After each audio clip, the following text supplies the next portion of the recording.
inmediatamente puede haber una bradicardia por reflejo vagal, ¿no? Entonces hay que tener mucho cuidado con esas maniobras. A veces estamos operando y nos regresa el monitor, está en 20, 25 de frecuencia. Se le pedimos al cirujano que deje de estimular el ojo e inmediatamente es como si le pusiera atropina, ¿no? Otra vez vuelve a la frecuencia normal. Entonces ese es la acción del parasimpático sobre el sistema cardiovascular, ¿no? El efecto contrario disminuye levemente la eficacia contráctil también, pero el efecto más importante radica en una disminución de la frecuencia cardíaca, y si disminuye la frecuencia cardíaca, disminuye el gasto cardíaco también, por lo tanto, la cantidad de sangre que sale del corazón y la cantidad de sangre que llega hacia los tejidos, por eso nos desmayamos. Guyton habla del síncope vasovagal, en este capítulo habla del síncope vasovagal. Es un síncope caracterizado por eso, por la descarga del simpático. ¿Qué produce qué? Bradicardia. Como bradicardiza, disminuye el gasto. Como disminuye el gasto, disminuye la cantidad de sangre que llega al cerebro. Y como no hay sangre en el cerebro, el paciente se desmaya, sufre síncope. Ya les expliqué también, creo que a ustedes, todas las experiencias que hemos tenido, ¿no? De reflejos vagales en el quirófano, ¿no? Pacientes que se van a operar el tobillo, les vamos a pinchar la espalda y como tienen miedo a las agujas, inmediatamente desencadenan el reflejo, ¿no? Hay pacientes que tienen fobia a estar en sitios cerrados, claustrofobia, ¿no? Y van al tomógrafo, al resonador. Y entonces nos llaman de emergencia, baja un anestesiólogo de emergencia. ¿Qué pasó? Le dio un reflejo vagal y el paciente está muriendo en el resonador por un reflejo vagal. Entonces ahí simplemente hay que sedarle un poco y colocar atropina para que vuelva a la frecuencia cardíaca a la normalidad. Sí. Una vez estábamos operando a la esposa de un amigo nuestro, un cirujano de aula, ¿no? Éramos compañeros, ¿usted como ustedes? Él se hizo cirujano, buen cirujano. La esposa se iba a operar, nos iba a hacer una abdominoplastia. Es decir, se iba, después de 2 o 3 hijos, pues la piel queda sobrante, no hay gimnasio que vuelva la piel a pegar, eso es imposible. La única opción de sacar la piel sobrante es una cirugía, una abdominoplastia. Se saca la grasa, se corta la piel, la grasa va a las nalgas, se forma la figura, queda como guitarrita, y esa es la abdominoplastia. Entonces, íbamos a hacer eso con esta amiga querida, ¿no? Le íbamos a hacer una peridural, es decir, hacer una anestesia peridural, colocar un catéter para la anestesia posterior y pues, pasa encantada, sin dolor, ¿no es cierto? El asunto es que cuando ella ve las agujas, inmediatamente me hace un reflejo vagal y me dice, Carlitos, me voy, de regreso a ver, la frecuencia estaba en 18. De susto. Acostarle, ponerle atropina para que aumente la frecuencia, subirle los pies para que aumente el retorno venoso y de esa manera pudimos salir de ese síncope vasovagal que le digo. ¿Ok? Lo operamos pero bajo anestesia general. No es que se quedó sin operar, se lo operamos simplemente cambiando de técnica. Entonces miren el reflejo vagal, lo grave que puede llegar a ser. La actividad parasimpática, lo grave que puede llegar a ser en esencia. ¿Ok? Listo. Estos son entonces la regulación nerviosa, la circulación dada por el sistema simpático y parasimpático. Metido en todo esto está un centro, metido en todo este cuento está un centro que se conoce como el centro vasomotor. El centro vasomotor tiene sus núcleos, 2 núcleos superiores que son los centros vasoconstrictores, 2 núcleos inferiores que son los centros vasodilatadores, tiene 2 zonas laterales que son las zonas sensitivas y tiene un núcleo central que es el centro cardioinhibidor. Así está formado toda esta estructura que constituye el centro vasomotor. El centro vasomotor, por lo tanto, tiene 2 núcleos superiores vasoconstrictores, 2 núcleos inferiores vasodilatadores, una zona sensitiva y un centro cardioinhibidor. El sistema simpático nace de los núcleos vasoconstrictores, aquí están las fibras simpáticas. El parasimpático, el nervio vagal, nace de aquí, del centro cardioinhibidor, y nace y todas las fibras parasimpáticas por tanto. ¿Ok? El resto es simplemente contarles a ustedes, ¿no? Este es un centro de almacenamiento de información y respuesta. Así funciona. De manera que aquí tenemos un vaso sanguíneo. Y sobre ese vaso sanguíneo hay una información en relación a su presión. Y esta es la presión normal. Pero ¿qué sucede? Si un paciente comienza a desangrarse? La presión, la fuerza de la sangre disminuye. Y al disminuir la fuerza de la sangre, es decir, la presión, eso es captado por las raíces nerviosas que están acá e informan al centro vasomotor, específicamente aquí, a la zona sensitiva. Exactamente, para que reciba la información. Por eso se llama sensitiva, recibe la información. Esta zona sensitiva informa al centro vasomotor y se da una respuesta. Si baja la presión, ¿cuál será la respuesta lógica que nos dé? Claro. ¿Qué deberías hacer? Exactamente, ¿no es cierto? Entonces, si baja la presión aquí, ¿cómo podemos aumentar esa presión si es por pérdida de sangre? No hay volumen. ¿Cómo podemos mejorar la presión? Informa al centro vasomotor y el centro vasomotor dice, bajó la presión. Entonces nosotros aumentamos, ¿qué? La resistencia. Y de esa manera mejoramos la presión. Note usted que para que exista flujo usted necesita presión, fuerza de la sangre en contra de la pared del vaso, si no, no hay flujo. ¿Okay? Esto hace el centro vasomotor con nosotros. Cuando nosotros tomamos exceso de líquido, realmente aumenta el volumen y aumenta inicialmente la presión aquí. Nos pegamos las cervezas de fin de año, ¿no? El año viejo, cuando las viudas, ¿cuántas cervezas? Y entonces nos tomamos 6 cervezas entre cada uno, porque como uno se pica con la cerveza, y sigue tomando, y aumenta el volumen y inicialmente realmente aumenta la presión. ¿Por qué no pasa nada? Es porque este aumento de presión es captado y enviado su información al centro vasomotor. Y la respuesta que nos da el centro vasomotor para disminuir la presión, ¿cuál será? Vasodilatación. Y el vaso se dilata.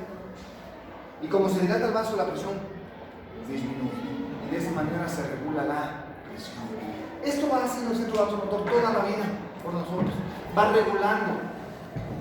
No solo, aquí estamos hablando solo de regulación vascular, pero realmente el centro vasomotor incluso manda señales directas hacia el corazón, ¿no? Para que mejore contractilidad, para que mejore frecuencia. Sí, entonces así va regulando el centro vasomotor. Este centro vasomotor que está metido entre la unión de la protuberancia y el bulbo, que tiene 2 núcleos vasoconstrictores, ¿no? Estos son los que se activan cuando nosotros necesitamos vasoconstricción en esencia. En cambio, este cardioinhibidor es el que se activa cuando nosotros necesitamos vasodilatar. La otra manera en que el centro vasodilatador, o mejor dicho, el centro vasomotor dilata, es simplemente activando estos núcleos, ¿no? Los vasodilatadores. Pero los núcleos vasodilatadores no tienen neuronas que transmitan directamente hacia los órganos, hacia los vasos, sino que la acción de las neuronas de aquí se da sobre el centro vasoconstrictor. Esta es la acción, simplemente lo que hace es inhibir al centro vasoconstrictor. Y si inhibe al centro vasoconstrictor, ¿cuál es la respuesta que tenemos en el vaso? Vasodilatación. Vasodilatación. Entonces la acción de los centros vasodilatadores es una acción indirecta bloqueando el centro vasoconstrictor. Los núcleos vasodilatadores. Así funciona esto. Así va regulando el centro vasomotor todas las funciones a nivel cardiovascular, el sistema nervioso autónomo. No lo olviden al hablar del centro vasomotor.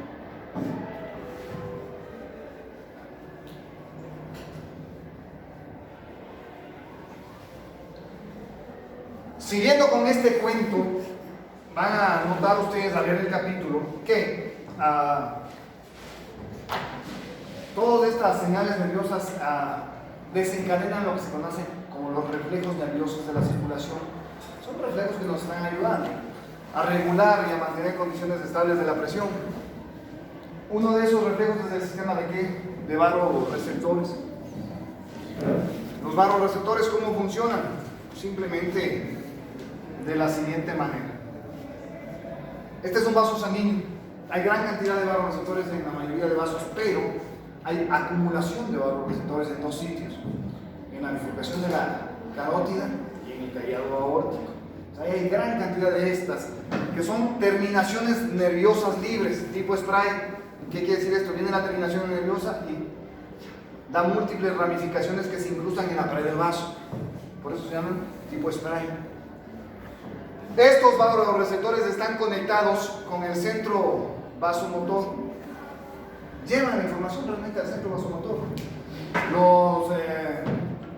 Los vasoreceptores aórticos los llevan a través de los nervios vagos, mientras que los vasoreceptores carotídeos llevan la información a través del gloso faríngeo.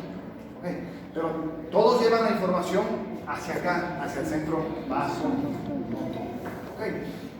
Su nombre es claro, es un vasoreceptor. ¿Qué quiere decir? Que son receptores que se activan ¿con qué? Con los cambios de presión. Por eso se llaman vasoreceptores. Los barroreceptores fueron ejemplos claros de retroalimentación negativa en el capítulo 1 de la fisiología de Guyton. Ahí hablan del medio interno, de la homeostasis y de la acción de los barroreceptores como un ejemplo claro de retroalimentación negativa. Y así es como se les debe entender. ¿Cómo funcionan los barroreceptores? Es sencillo. Si un paciente disminuye su presión arterial, al disminuir la presión arterial, capta el barroreceptor esa disminución de presión e informa al centro vasomotor. El centro vasomotor activa sus núcleos vasoconstrictores y lo que hace, ¿por qué hay música en la academia? La música está bien, pero ¿o dónde es?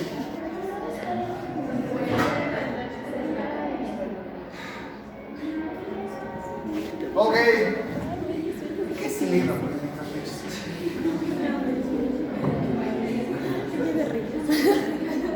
Ok, vamos con los barroreceptores. Terminaciones nerviosas libres que captan la variación de presión. En este ejemplo, si disminuye la presión, tengo la verdad. Aló, doña Fabi. Vea, ya estoy llegando, doña Fabi, estoy en clase, saliendo de clase, sí. Hágales pasar y tómenle los requisitos y hasta eso yo llegué. Ya, chao. Mejor es un caso. Ok, y eso lo no tuve porque es un quirúrgico en la mañana, pero estoy aquí. Pero bueno. ¿Qué cagados el médico, no?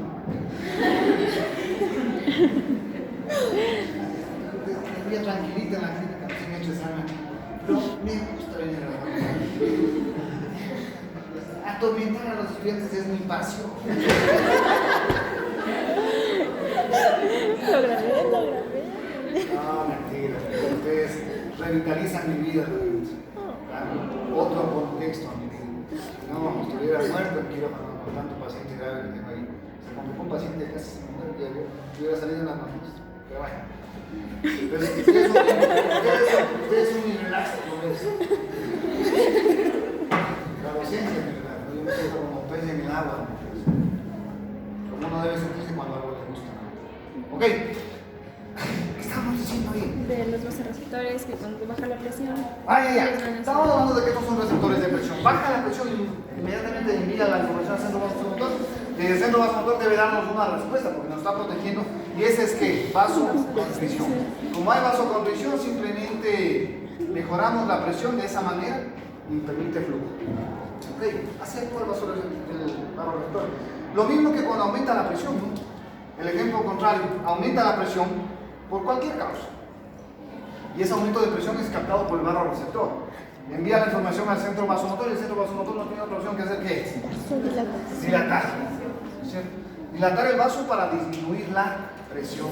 Entonces, mire usted cómo se constituyen los barroreceptores en un amortiguador de la presión, y así le cataloga ahí. Amortigua las fluctuaciones de presión que podríamos tener y se constituye en un sistema amortiguador del cuerpo. ¿Qué quiere decir? Que evita las fluctuaciones muy altas o muy bajas de presión.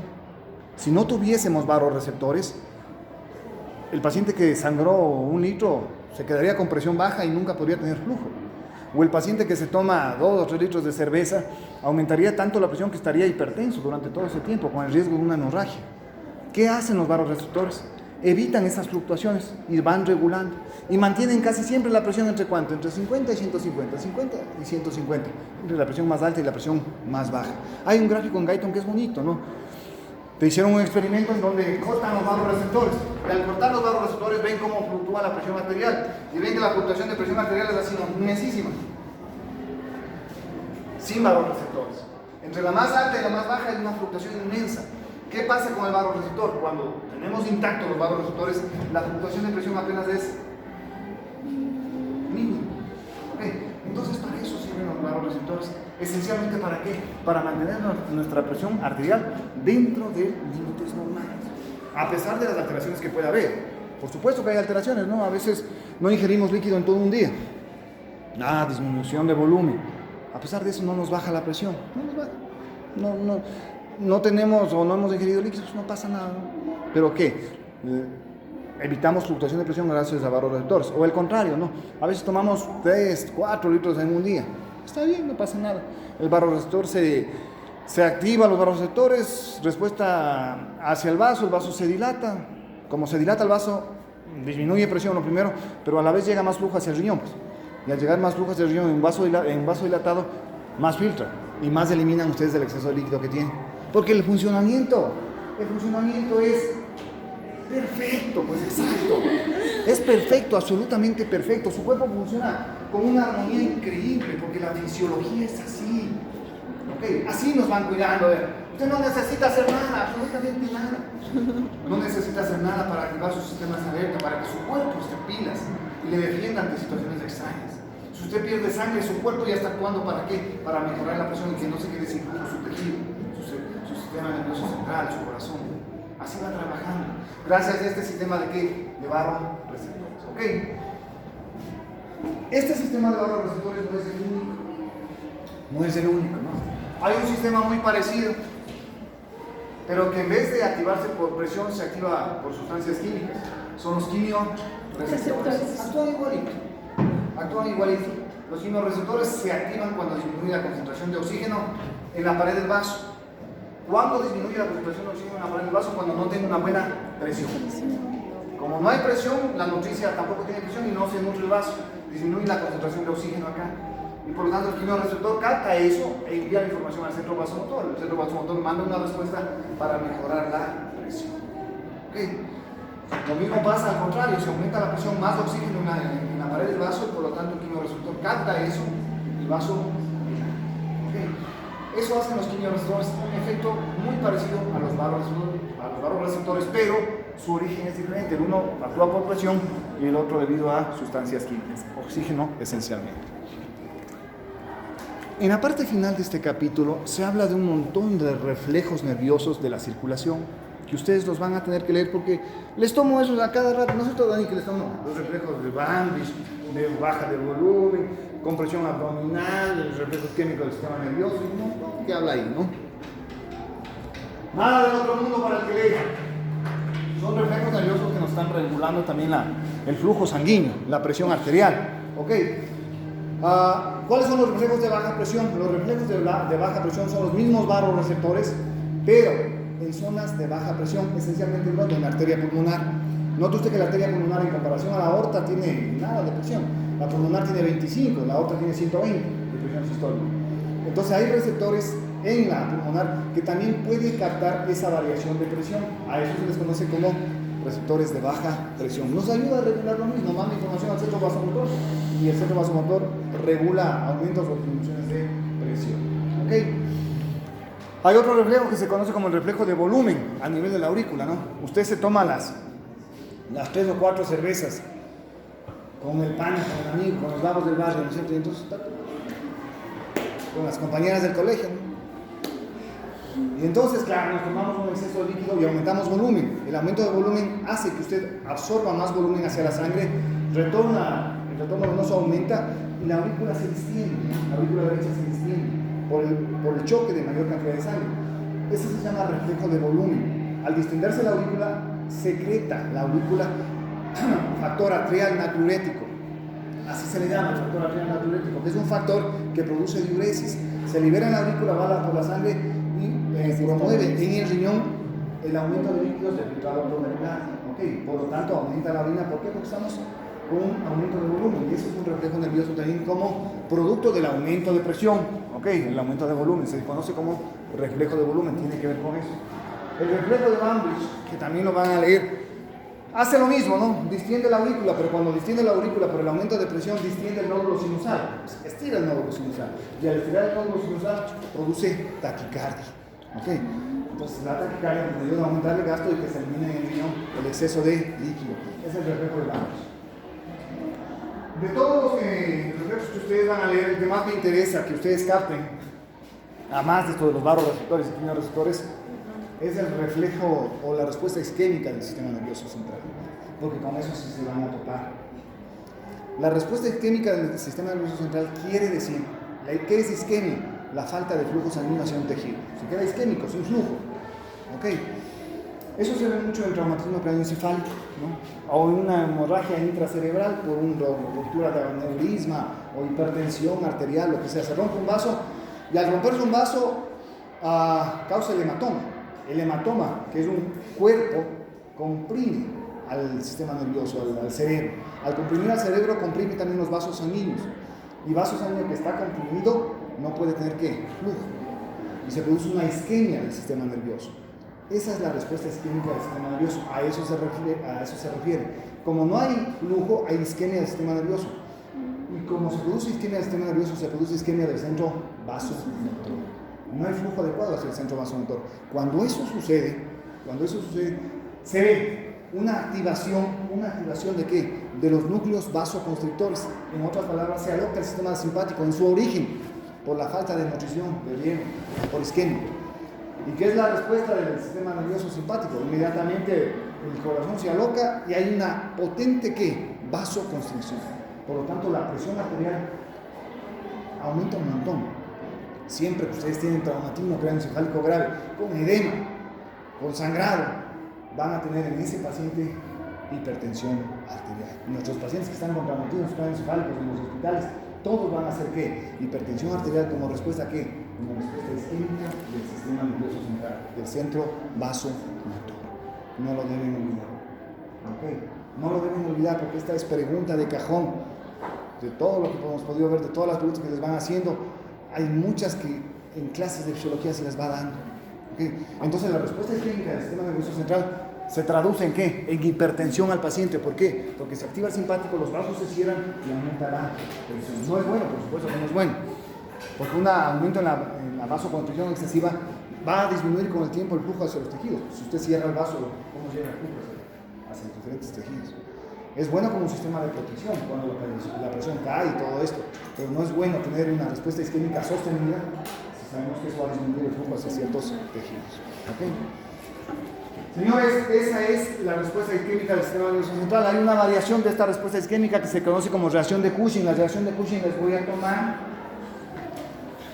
La reacción de Cushing, que es una variación de la respuesta isquémica, se debe al aumento de la presión de líquido cefalorraquídeo, ¿no? Aumenta en las hidrocefalias la presión de líquido cefalorraquídeo y ese aumento de la presión de líquido cefalorraquídeo comprime el cerebro y da una respuesta isquémica del sistema nervioso. Y la respuesta isquémica usted ya lo sabe, ¿no? ¿Qué es lo que va a producir? Hipertensión. Aumento de la presión arterial por vaso. Okay. Listo, amigos, esto es lo que queríamos conversar en relación a la regulación nerviosa de la circulación. ¿Tienen dudas? ¿Alguna pregunta, algo que no esté claro en relación a la regulación nerviosa? ¿Estamos claros? Sistema simpático, parasimpático, ¿qué hace cada uno? ¿Cómo nace? ¿Dónde está? ¿Cómo están sus fibras? Estamos claros en el sistema de vasoreceptores, quimioreceptores, en el centro vasomotor. ¿Cómo está el centro vasomotor? ¿No? Dame el centro vasomotor. ¿Cómo está tu centro vasomotor? Por los núcleos vasoconstrictores, los vasodilatadores, dos laterales, vasos sensitivas, centro cardioreceptor.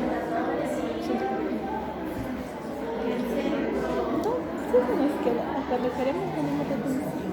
Cuando más. Ok, dudas. Listo, amigos. Yo voy al laboratorio. Tengo laboratorio, luego tengo a las 2. A las 2 tengo con otro grupo una exposición y nos vemos a las 3 para las próximas producciones. No puedo más temprano, sino que les llamaría más temprano, pero no tengo dónde incluirles a ustedes. Nos vemos a las 3, ¿ok? Por esta vez tenemos que recuperar más de mí. Por eso estamos tan ajustados. ¿Cuándo se acaba el semestre? 14 de febrero. Eso que tenemos 4 semanas más de clase, más o menos. Por eso estamos ajustados todavía. El circulatorio nos falta unas 4 clases. Nos falta fútbol del ejercicio, nos falta tonos cardíacos, nos falta shock, nos falta gasto cardíaco, no son 4.